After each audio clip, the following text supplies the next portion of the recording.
Assalamu alaikum and welcome to the Mad Mamluks podcast. My name is Sim. Along with me are my co-hosts Noreen and Mort.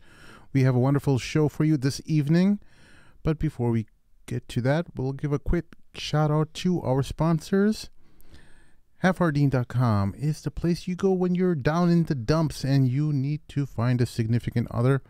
Go to the private matrimonial website, halfardeen.com. And wahidinvest.com is a place where you go for Sharia compliant investing. Make sure your investments are being generated from companies that are investing in other halal companies. It's very simple, folks. You don't want your money going in the wrong hands and hence generating haram income. Go to wahidinvest.com and they'll sort it out for you. Mywasiya.com is the place where you build a Sharia compliant will. Go to mywasiya.com and build your will in as little as 15 minutes. That's it. What's going on? Hey, there's Noreen. It's me. No. Put it on the group. All right. Let me find that screen. I lost it. Oh my God. There we go. Everyone likes to troll on Noreen. Whatever. So a lot of the listeners don't know about the Zara story, I guess. What's our story? The Zara story. Remember when we had a fake sister? Why? How do you know they don't know? Well, the show's growing and there's a lot of new listeners who are joining on. And then there's the spider story that many people haven't seen yet. So you want me to tell them the Zara story real quick? Yeah, sure. You can tell them. So I don't know. I don't remember which episode. I think it was a catfishing episode. Yeah. On Taboo Thursdays, and basically there was someone named Zara in the chat who was like, "Oh, Sim, you're so funny. Oh, Sim, you're so," and I was getting really worked up. And I was like, "Excuse me, Miss Zara, I don't know who you think you are, but I am his wife. Let's get that straight." And it wasn't even like, "Excuse me." It was like, "He's married. Leave him alone. He's married." That's what it was like. Yeah. and then we had our Matt and Luke's WhatsApp group with our top fans who donated generously, and they reverse imaged the photo and found that it was a Google image of some girl in like Sweden who didn't shake hands or something. So I was like, "Yeah, you got catfish, haha, Sim." And it turned out it was Mort the entire time texting and pretending to be some chick just to piss me off. So now every time I hear the name Zara, I get really upset. I have a question. Can you walk into the store, Zara, or does that bother you too? I haven't been to the store, Zara, actually. It's funny. Me and Mort had talked earlier that day, and I had given him a much more elaborate ruse to work off of. And clarification, when he says we talked about it, it was Sim's idea. He told me to do it. That's what we need to talk about it. Like, damn it, Mort, why do you got to put it all on me? Because I would have never thought about trolling Noreen. She'd already triggered at the time. There's no. So, well, yeah, my scheme was much more ruthless. He wanted to do it over a course of episodes, like keep continuing and doing it, and I just kind of actually it would have worked. It's just that our genius friends in the WhatsApp group decided to reverse Google an image. Yeah. And it just kind of fell apart after that. And I didn't even know they had done that. When I looked at the WhatsApp group after the podcast, I saw like hundreds of messages. "It's fake. It's a fake profile. It's this person. You mean catfish." I'm like, wow, you guys are really loyal.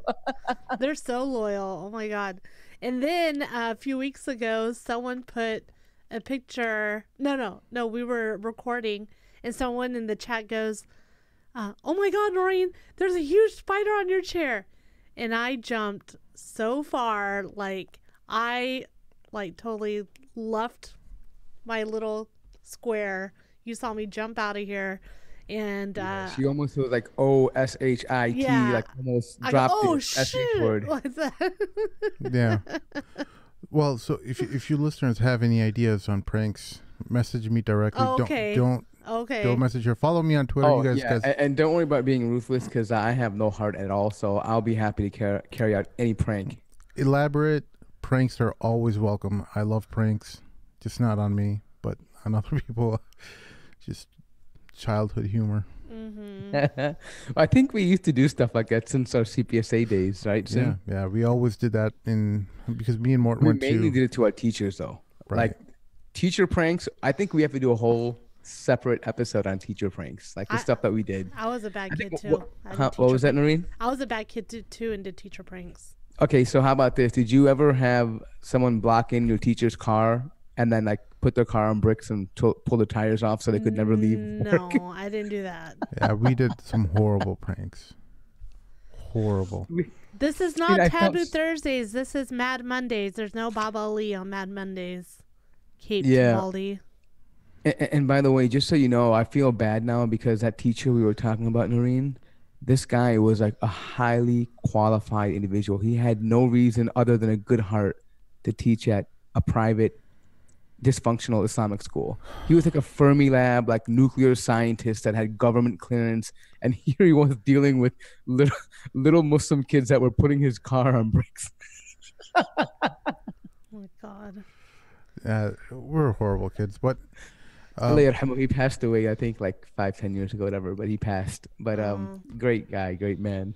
So what do we have on schedule today, or on the menu, as we? So what do you want to talk about? So maybe you can fill me in. I don't know. I heard that Ilhan Omar tweeted another like quote anti-Semitic thing. Did you find anything about that? I was reading through the news and briefly. No. This is it's the same one, right? It's the same anti-Semitic tweet that quote unquote anti-Semitic. I mean, in for all intents and purposes, we know that it's not. It's not anti-Semitic, but the way the spineless leaders of the Democratic Party are approaching this matter is that they're going to issue some kind of statement or rebuke against Ilhan Omar in Congress, and I think they're calling a quorum or something together to discuss that or issue a statement of condemning her, because to my knowledge it was already like verbally. There was already a verbal condemnation from Nancy Pelosi. Yep.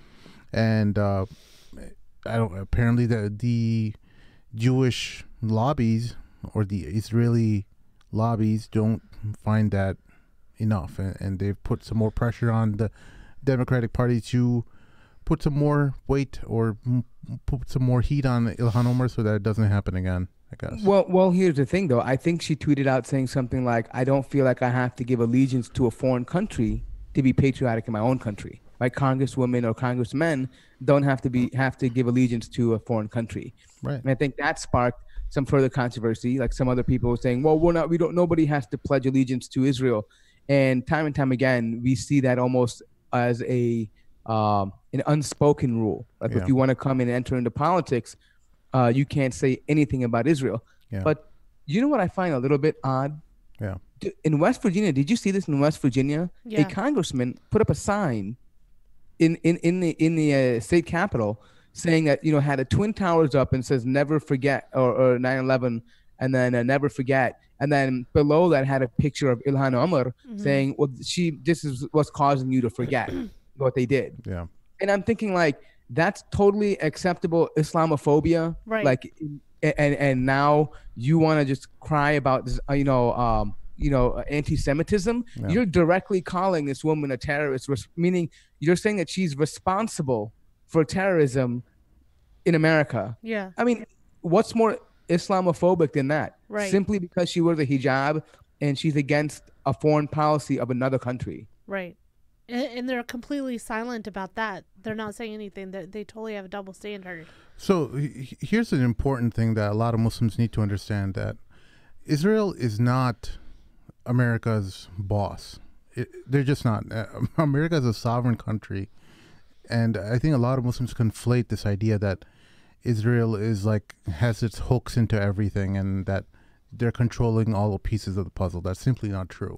you have to understand politics a little bit better than that, and look into things a little bit more closely. If Israel serves as an important function or participant in the Middle East, and they form a balance of power that's happening in the Middle East, and they are one of the biggest consumers of American military.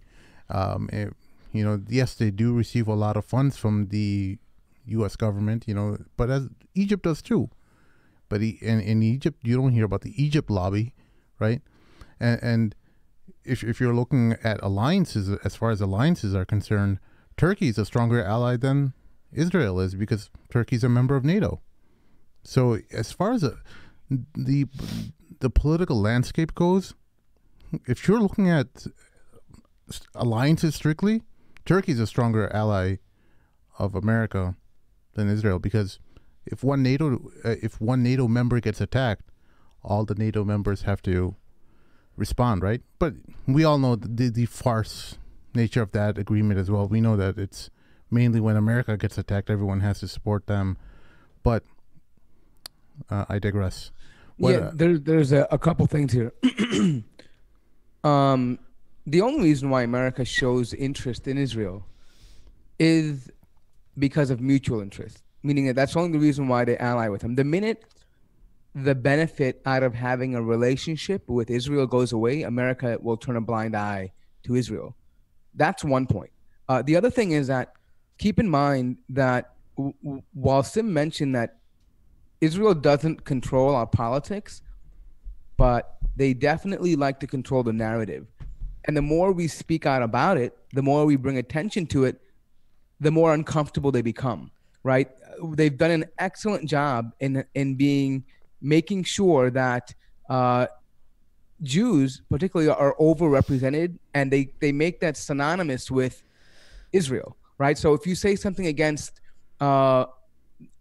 maybe a person who is Jewish, they will say, "Oh, Israel's under attack," and then but now that maybe that's not true, and we are against anti-Semitism. The problem with that, however, is that means then automatically, if you say something against Israel, you're against Jews, and that's absolutely false, because Israel is a nation that has its own political agenda. It has Muslims living in there, atheists living in there, Jews living in there, and Christians living in there. It's not just Jews, Jewish people. There are even Africans from Ethiopia. There are many types of people. So to make the claim that Israel in itself is directly related to Jews is false, because we have many Jews in America that are anti-Israel, right? They're anti-Zionism. They don't agree with the foreign policy of Israel. So that's an important, really important thing to remember. Don't ever let anybody fool you into thinking that criticizing Israel is criticizing all Jews. We don't have a problem with Jews necessarily. I mean, there's no issue with them, right? And we're not talking about individuals here. There's a lot of Jews that criticize Israel as well. And correct. As well, I mean, the idea of associating a religion with a specific country, and just because I criticize Saudi Arabia means I'm against all Muslims. This is like ancient dialogue. This is a dialogue that was more relevant in the early 2000s, or mid 2000s, right after 9/11. You wanted to make sure that things don't get conflated between Saudi Arabia and all Muslims, and I think what we've all kind of progressed from that, and it seems like the Israelis have not, and the Israeli supporting Jews are using this type of attack as a way to silence their critics. They're trying to use this. They're trying to create a straw man and say like, "Oh, you're actually criticizing all Jews. You're not criticizing Israel. You're criticizing Jews. Somebody's got to shut her up. Be quiet." And this is what's called a straw man argument. For anyone who doesn't understand logical fallacies, straw man is when you create a false argument and you're saying that you're attacking this caricature or this other argument that you're not even actually attacking, and they just kind of create this as a diversion in argument. And Mort, you're much more familiar than me in a lot of the debates that you've been involved with. Sometimes when you criticize certain aspects of the Trinity in your debates with a lot of Christians, they'll change it to another thing instead of the Trinity. They'll change it to the Virgin Mary, or the resurrection of Christ, or something like that, right? Or God. Yeah, I mean, God himself, what we call right? this is a red herring, Yeah. right? They're trying to direct the discussion off of the main point to a secondary point that listeners may confuse as being related to what the main point is.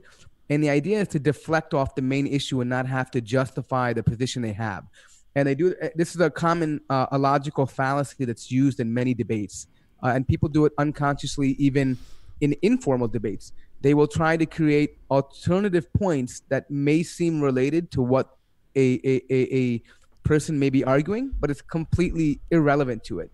And so this is what happens. But one thing, to go back to what Sim was talking about as far as Israel being this unconditional ally, is absolutely untrue. I mean, like he was mentioning, the FBI has come out many times and has said that Israel is an ally of ours that engages in the most amount of economic espionage against our country. And what does that mean? For those of you that don't know, economic espionage means that they have Israeli spies will spy on American companies, take our trade secrets, our economic secrets, related to business and our models, and they will either use them illegally or meaning violate copyrights, or they will send it off to places like China and try to get money for information. As you know, Israel, one of the key benefits of having Israel as an ally for America is that they have surveillance programs for days. And they don't have regulations that Americans have.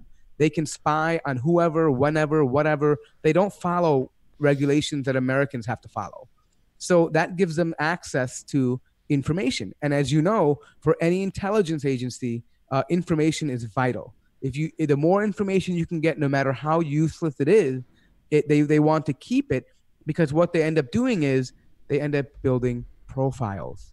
And exactly how they've profiled Muslims, right? For example, hey, you know what? If you've read a book by Muhammad ibn Abdul Wahhab, you are probably a terrorist. If you've read Ibn Taymiyyah, you're probably a terrorist. If you are not 100% pro-American, and you are a terrorist. Or, for example, they don't even get into the nitty-gritty of it. For example, like one could say, I support Sharia, but they don't know what kind of Sharia that means, right? That term in itself varies from person to person, but they will profile a person saying, oh, he mildly supports Sharia, so he has mild tendencies of extremism, and so forth and so on. So this is how they use Israel to get information to spy on individuals and to spy on other countries. Yeah. I don't want to spend the whole episode on Ilhan Omar, because that story hasn't unfolded yet, and maybe we can talk about it a little bit more next week. Moving on. Well, I just want to. Yeah, go ahead. I want to read some of the comments in the chat. So Amir Sheh, I guess, said, when someone voices opposition to the status quo and agendas, you must clamp it down and remove it. If you allow people to speak out and grow, it begins to grow public support, and they aren't having it. The table is currently tilt, and it isn't fair game. And that is true for the most part. However, social media has changed that largely. Before, we had to rely on CNN, Fox News, CBS, right? Nowadays, they can censor something, but full copies of tweets and videos and letters are made widely available on Reddit, Twitter, Facebook. It's almost impossible to censor information now. So what you need to do is, if somebody is speaking the truth and they are advocating for something that is true, use your social media platforms to spread this. And the reason why I say this is because as insignificant as you may think you are, one tweet can go viral and get shared. And it's happened many times. It's not an odd occurrence, right? I mean, you can tweet one thing out or Facebook one thing and get shared and shared and shared. Next thing you know, it's a viral tweet or whatever it may be. I mean, revolution started off of Twitter, for crying out loud, right? So don't underestimate the power of social media today. It's a great advantage we have. Anything else related to this? Yeah. Nora said, you remember that speech pathologist in Texas who wouldn't sign a contract because of anti-BDS law? Right. So they're trying to adjust law, but still making the argument that law isn't against free speech. Yeah. So for those who are unaware, if you are a public servant, an employee of the state, if you will, you in the state of Texas, you have to publicly, or you have to support the state of Israel. You sign a waiver saying that you will not join any BDS movements. Right.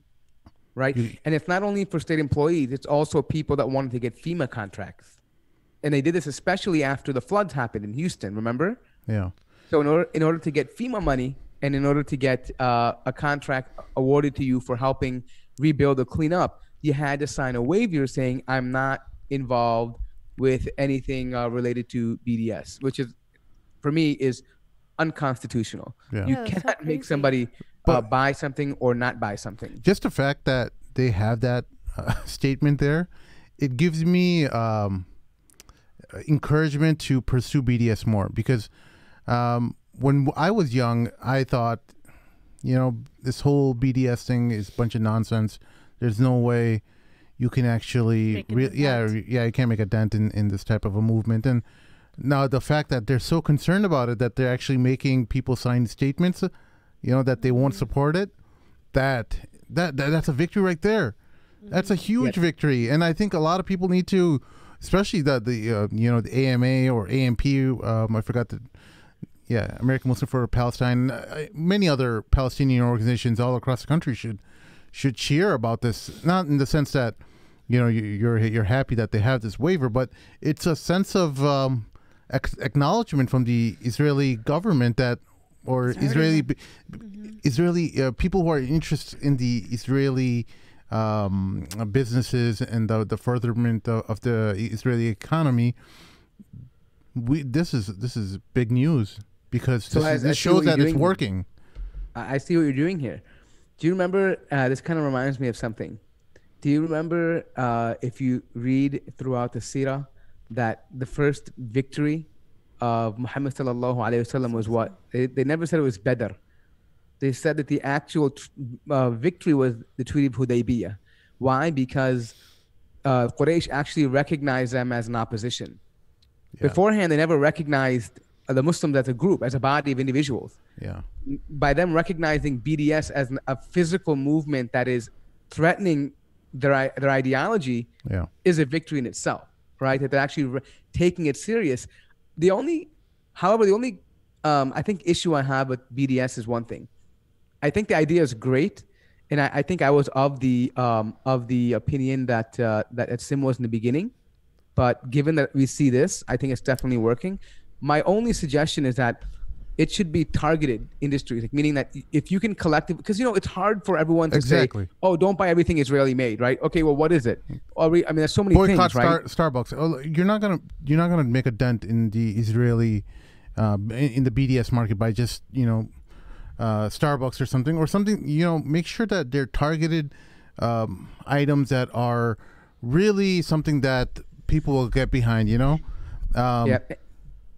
Go ahead. I agree. No, and I think the only thing is that I think the reason why they're getting worried is because this is spreading throughout Europe, right? Yeah. And I think I could be wrong. Don't quote me here, but I think that Israel's #1 export is like their military technology, and like stuff they do. And if European nations decide that, hey, we want to just boycott Israel, they're going to lose tons of money on their weapon sales, like drone technology and things like that, right? And also some of their technology they do sell overseas. Yeah.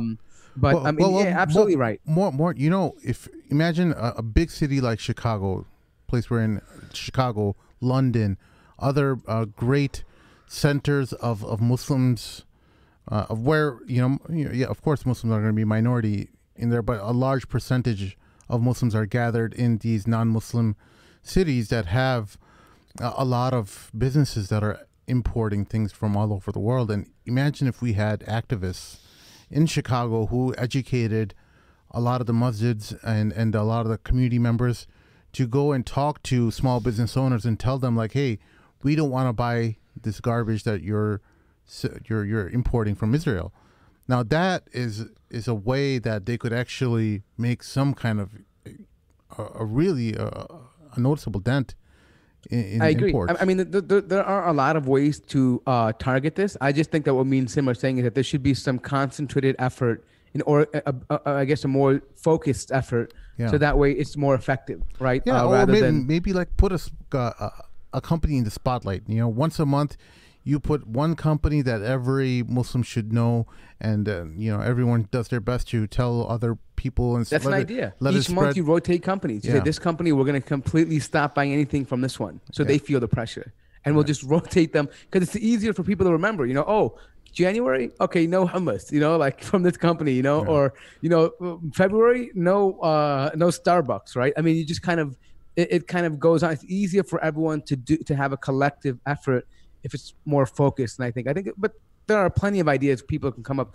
Me and Sim are pretty dumb, so I think other people who are smart can come up with some good plans. Look, but right now, they're not going to ease up on Sister Ilhan Omar. You guys know that that Sim on the Mad Books has been very critical of politicians in general, but this is our sister, and she's taking a very strong, a very principled stand on the state of Israel, and this is something that 100%. Yeah, we have to back her. This is something that, you know, we thought that she wouldn't do. We thought that she would abandon the Israelis, or sorry, the Palestinians when she got into power, and she may have, you know, she may end up getting silenced. But I have to, you know, give credit where it's due. I have to applaud the Justice Democrats, the new movement that's starting within the Democratic Party, of young, you know, talented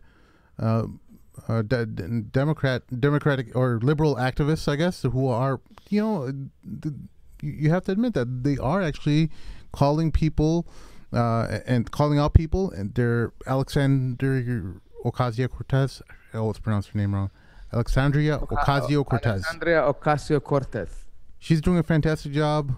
Other people like Ilhan Omar and others, I can't remember off the top of my head. But I commend Bernie Sanders for standing by Ilhan Omar too, and saying she has the right to make that criticism, because Bernie Sanders is big on criticizing big lobbyists and corporate interests, and so I have to put my hat off to him and saying, hey, you know, it's not easy to stand by somebody like this, especially going into an election year. You're running for president. And for him to maintain his principles and say, hey, look, I agree that this is something that she should have the right to say, I have to find that admirable. I think that is, and like I've said before, Muslims should be aligned with policies, right? I've said before on the show that I hate Democrats now because of what they've done, and I still maintain that. Yeah. But if there's a policy, this is not a Democratic policy, by the way. It's not a Republican policy. This is a matter of truth. Yeah. And if someone is willing to show justice in that fashion, we as Muslims should appreciate that expression of justice. Noreen, who's your favorite Justice Democrat? Right. Kamala Harris. I'm just trying to wake her up. I was fixing the chat because it was called Taboo Thursday, so I had to fix that. Oh. Yeah. We thought you just tuned out. A little bit. Like usual. I tuned out a little bit. Yeah. I did. She doesn't like when we talk about politics. Her focus is on more social issues. Yeah. Well, isn't that related to politics though? I don't know. She likes stuff she wants more juicy. The feel good stuff, like the weekend warrior stuff. You feel good about it, and you're like, yeah, I did something. Woo. Just kidding, Noreen. Your project is amazing, by the way. I just wanted to, I'm not making fun of it. Seema. Oh, for those of you that don't know, Seema is now part of the Mad Mamluks. Miss Noreen here is the brainchild of that awesome needed organization. So don't forget to show. Look, she's smiling now. She knows that I'm trying to give her props, and this is a rare moment. So remember that you should go and help that out as well too. So I should tell them about what I went to this weekend. Yeah. Okay, so I got invited to speak about SEMA, which is the mental health organization advocacy. I got invited to speak for. It was called the Muslim Women in Media Training, and it was for journalists from the U.S. and Europe. So they're all women, and they were Muslim and non-Muslim. These are journalists that write. Why weren't men invited? Because it was for Muslim women. I don't know. The matriarchy is taking over. So oppressing. hold on. So these are journalists that write for BBC, Reuters, Al Jazeera, Reuters. like Reuters. What did I say? Reuters. Hooters. Leave me alone. Okay. So anyway, so they write for like these huge publications. I actually found out that the woman who interviewed me for PBS NewsHour was actually in this training 6 months ago. So that was interesting. But the organization that put it together, they are like feminists, like Muslim feminists, I guess. Yeah. And one of them is a proclaimed lesbian feminist, Muslim lesbian feminist. So that was interesting. And I mean, they were talking about things like about the patriarchy and what is the Muslim family, and then they also talked about the racialization of Muslims, how Muslim has become its own race, how the media has portrayed Muslims as a race at this point, Yeah. And that was interesting. And they did talk about the dangers of CVE. So they were telling, these journalists like about CVE and how it's dangerous for Muslims, and just so many different topics. It was, I wasn't there for all of them. It was a 2-day conference, and I was there part of Saturday. Yeah. But these are more secular, Muslims who are teaching these media journalists how to report on Muslim women. They were trying to say that we are more than just like FGM, female genital mutilation, whatever. We're more than that. We're more than child brides. We're more than arranged marriage, and we're more than hijab. There's more nuance to the Muslim woman than what the media always focuses on, which is great. But they also have like their own agenda, is what I saw, teaching them about, what is the Muslim family and what is patriarchy. Sorry, wait, are all these journalists Muslim? No. No, I was asking. No, some were Muslim and some were non-Muslim. Some even like, she said she was a queer Muslim. Like it was so. Whoa. Yeah. Really? Yeah. They're like that open about it, huh? They were very open about it. It was really interesting. Wait, so there were like queer Muslims there? Yeah. Yeah. Really? Yeah. Yeah. This is why a male should travel with a female. Yeah, you need whenever a No, so Muslim I question what. So when I found out when I got invited to this conference, I questioned, when I read who the other speakers were and whatnot, and I saw that it was like liberal, feminist, like lesbian, whatever. I was like, I don't know, about this, if I should go. And I spoke to some of my mentors who have been in the public service, the Muslim public service, and that are more conservative. And I asked them what they thought, and they said, just go, why you're going, get your message out there, stay focused. They might try to push their agenda on you and be like, oh yeah, we're also marginalized because of our, and you just be like, yeah, we need to be inclusive with Muslims with mental illness, and LGBT community. Yeah. Just talk about your message, essentially. Yeah.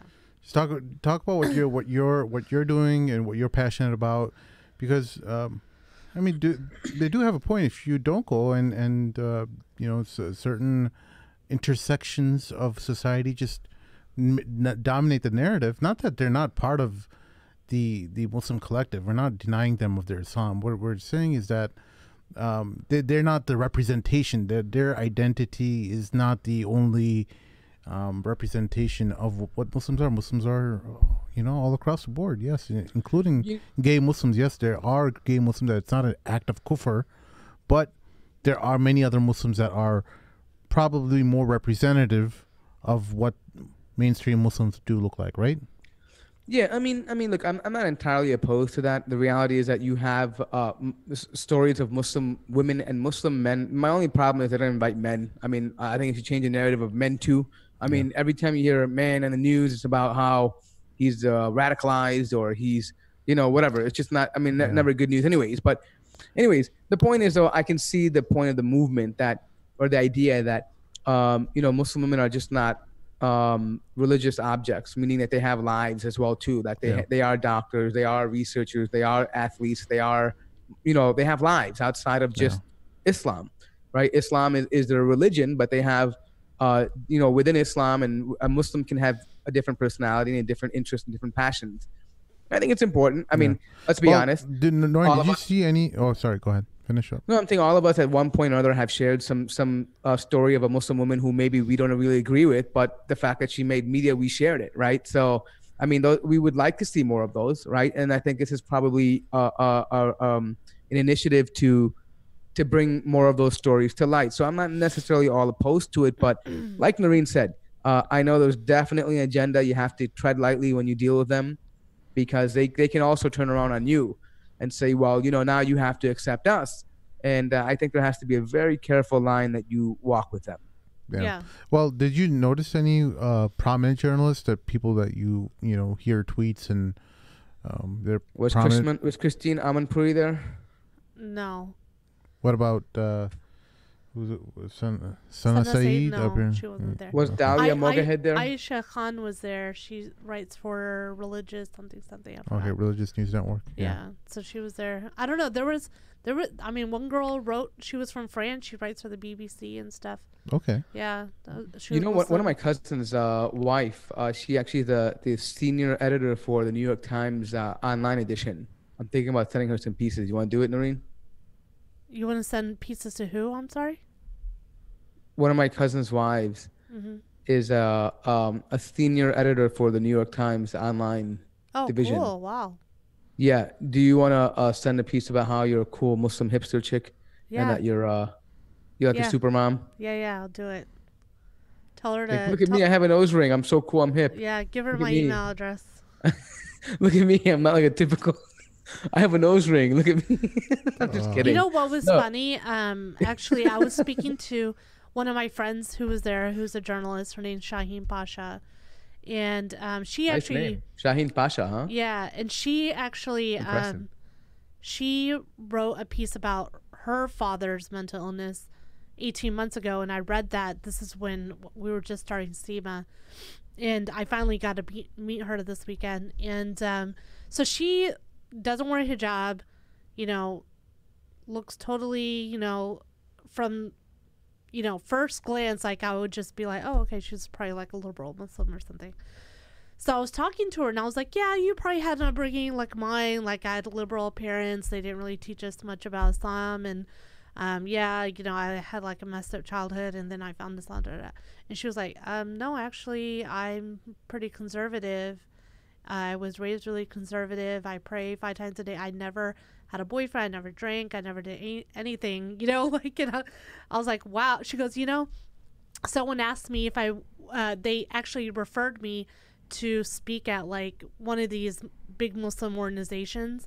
And when they saw her, they said, we're sorry, you don't fit the image that we would like to portray for our organization because she doesn't wear hijab. And I was like, wow, that's really sad. I was like, wow, I just, what's the word? I had a preconceived notion about, I kind of judged her, just on her appearance. I was like, oh, you're probably liberal. And she's like, no, not at all, actually. And she's like, she goes, Noreen, like people probably look at you and think like you're so holy and you were raised conservative.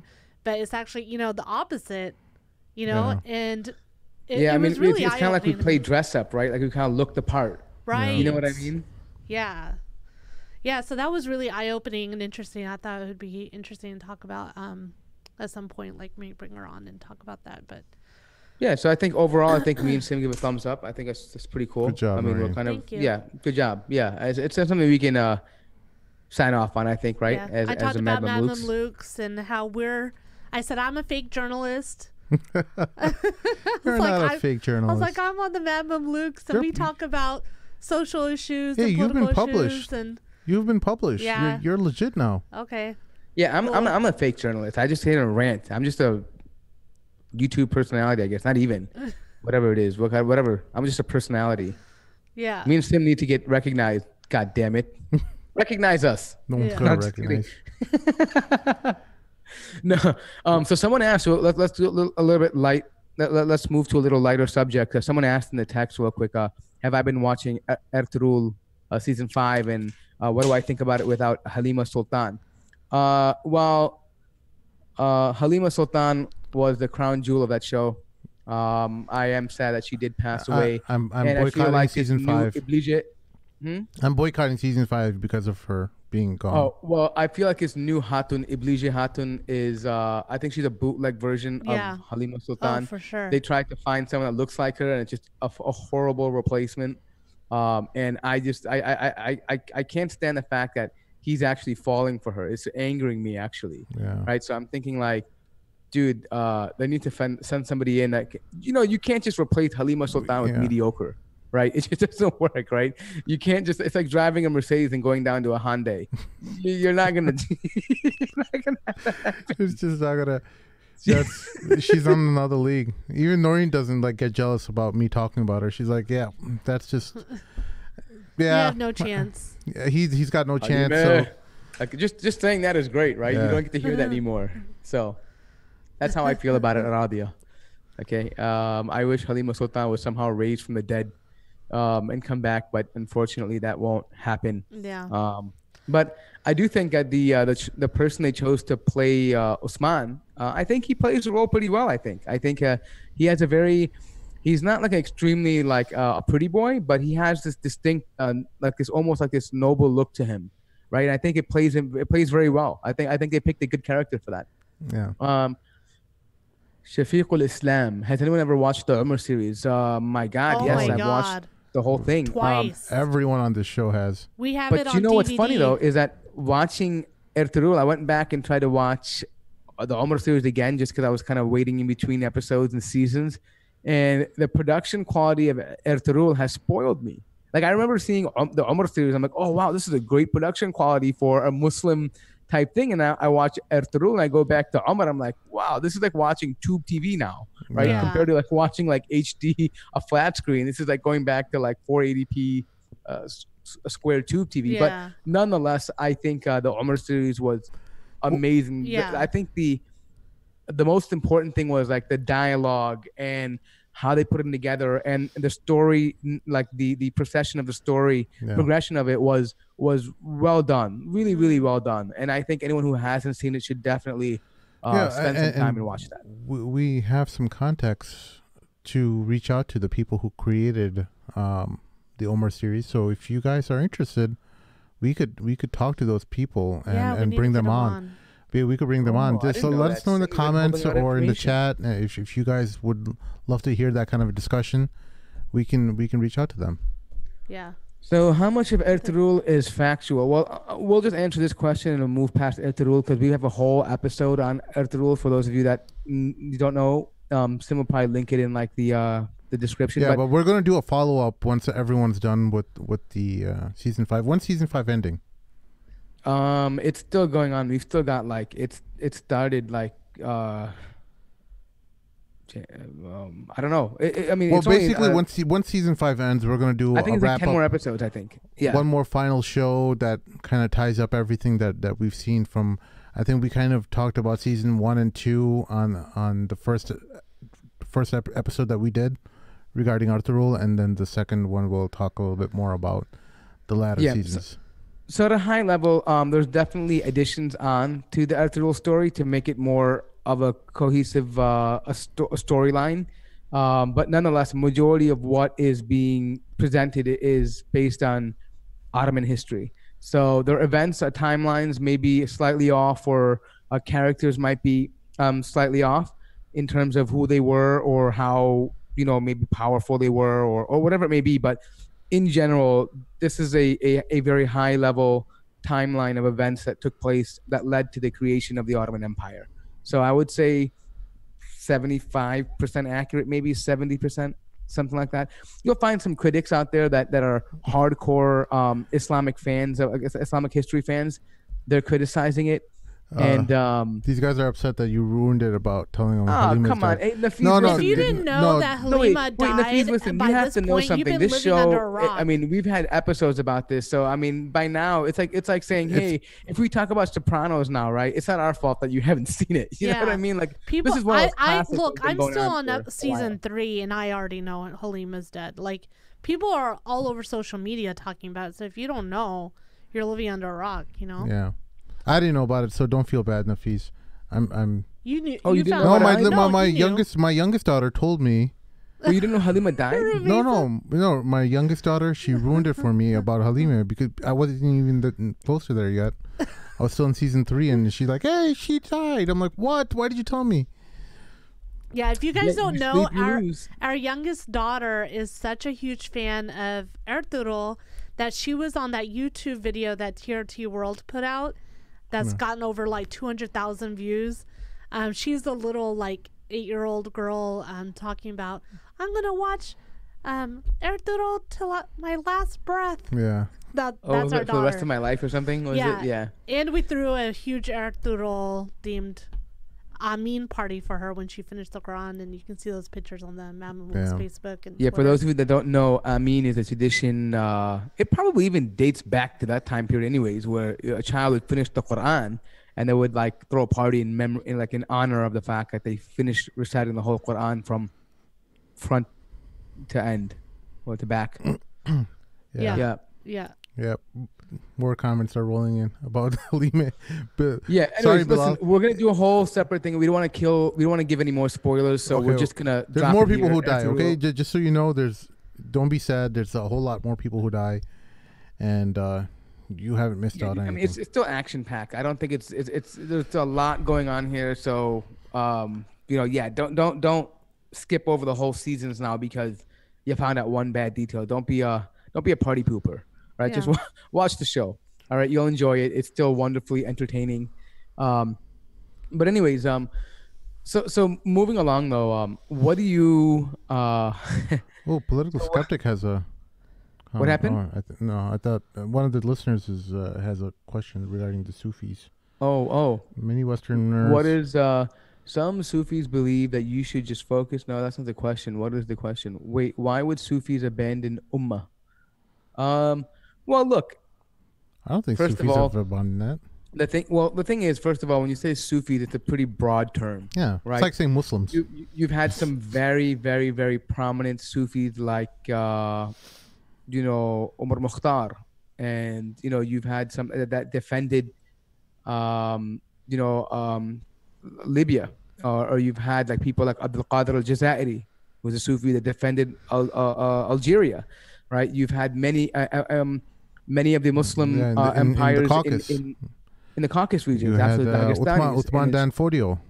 Yep. From the Imam Shamil. Sokoto Khilafah. Yeah, Imam Shamil from the Caucasus regions. Right.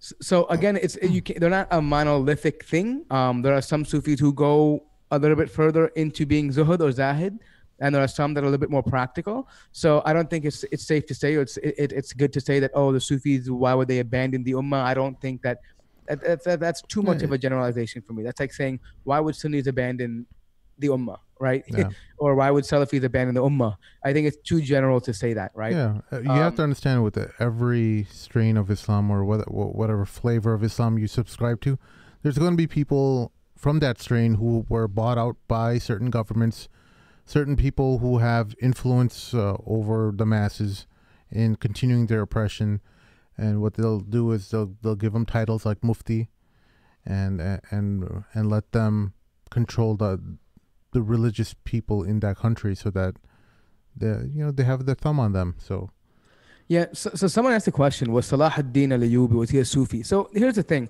I think we have to kind of separate something here. My preferred title for them would be Ahl Tasawwuf. Now, we know that I think Salah ad-Din Ayyubi learned Aqidah from Abu Qudama al-Maqdisi, right? So this is probably one of the more athari type of Aqidah that are out there, books that are out there. But I think a lot of people at this time, especially even now, they did follow certain schools of Ahl Tasawwuf.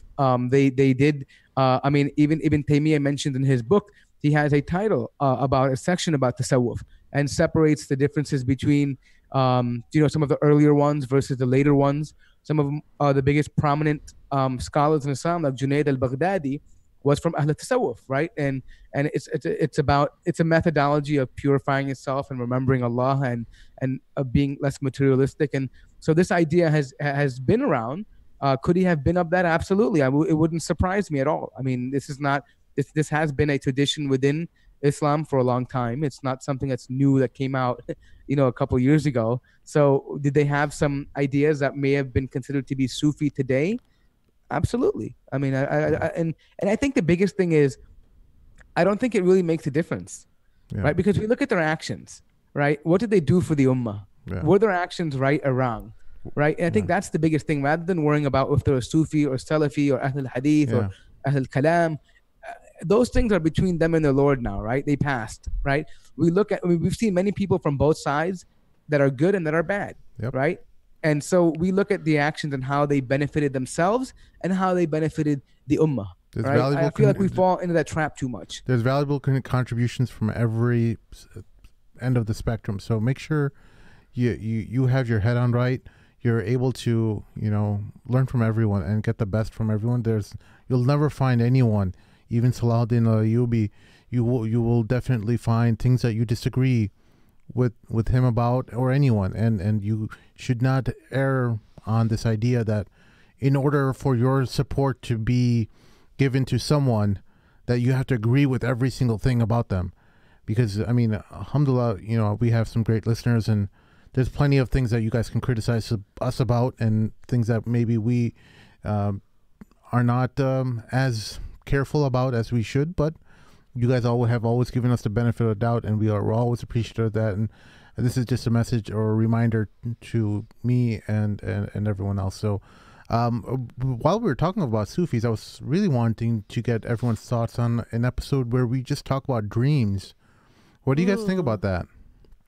An episode on dreams? Yeah. I wanted. Oh my God! Because I think stuff related to like Ibn Sirin, like just interpreting your dreams. I've got stories.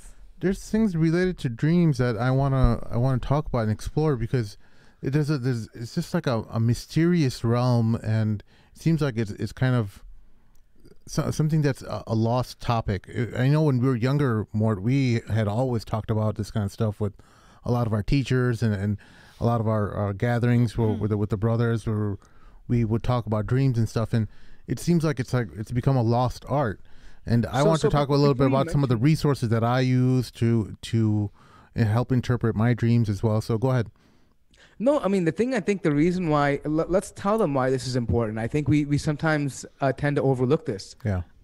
Dreams are the last remaining thing from Nabuwah. Yep. Like it is the last thing that we have in terms of revelation. Now, what I mean is that it's not an actual evidence you can use. Like, it's not fiqh. Like, you can't say, okay, this is going to be something we're going to use as hujjah or evidence to do something. But it's an inspiration, ilham, that Allah can give the Muslims, and Sahaba had this, and scholars have had this, and even laymen have had this, and it's guided them, right? Some people, for example, in Salatul Istikhara, when they pray, some individuals get dreams, right? Some people have pathways that are open, easy for them, but some people may actually have dreams, and dreams are important. Yeah. And there also is a narration that towards the end of time, dreams will be more and more common, like very common for the ummah to see. I mean, the ones who are awake to it and who understand it, the dreams will be more prevalent about signs and about things that are coming. So this, and by the way, the Prophet ﷺ would sit and make it a point after Salatul Fajr. He would ask the companions, which one of you had a dream? He was eager to know which one of them had a dream, and he would purposely ask them and say, hey, tell us what you saw in your dream. And to the point where even Abu Bakr radiallahu anhu would say, let me attempt to try to decipher the dream, right? I mean, they were really focused on trying to find out what these dreams meant. So if it was important to them, then it should definitely be important to us, especially since it's one of those signs toward akhir zaman, toward the end of time, where dreams are going to be prevalent. Cool. I think that's a wrap. Oh, do you guys have anything else you guys want to talk about, or? No, my feet are cold. Let's wrap it up. We're in the. It's like Why polar are your feet cold? vortex. You're always cold. It's polar vortex in Chicago today. So why don't you like put like extra socks on or something? Because I didn't know that Sim was going to turn on the heat. You guys should see her socks. She has these grandma socks that she wears. First of all, I hate socks. I don't never wear socks, even in the winter. I hate wearing socks. But if I'm going to wear socks, I wear those cozy socks. You know, those really thick, soft socks that you wear around the house in front of the fireplace. The socks that my grandma used to wear. Huh? Like the soccer ones that soccer players wear? You know, they pull them all the way up? They're called cozy socks. And they're cozy super socks. thick Okay, I and have no idea what those are. And you wear them in front of the fireplace and you sit down with a good book and It might be like an Anglo-Saxon thing. I don't know what that means. But yes, it's a white girl So do your thing feet for sweat sure. then when you put those things on? Yeah, maybe. But I love them around the house. More, just picture your nanny or your grandma wearing those. That's what I'm looking at right now. All the kids like them. Okay, don't hate. You know what I'm picturing? I'm picturing those. What are those boots that have like the furry stuff all around? All these women wearing for no reason in the summertime. I hate Uggs. Why? They're This so is what ugly. I'm picturing. Why? Wait, you're a fan ugly. of Uggs? I think they look nice. Sim bought me Uggs Sim, are you a fan of once. I made him Uggs? return them. What is it called? Uggs. Uggs. What an ugly name. I don't think they're Uggs. not in style anymore, though, are they? So ugly. I don't see them around I never anymore. liked them. Yeah, what is up with some of these women wearing like boots in the middle of summertime? Like these things, like I don't get it. Yeah, they're all named Becky.